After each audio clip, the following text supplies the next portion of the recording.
আগে তো মানুষের নেই বলতে জন্য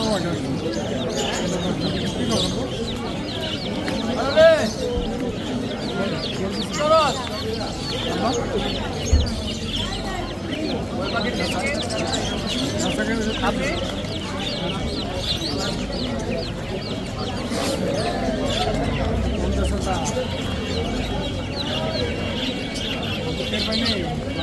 কত আবার 100 দেন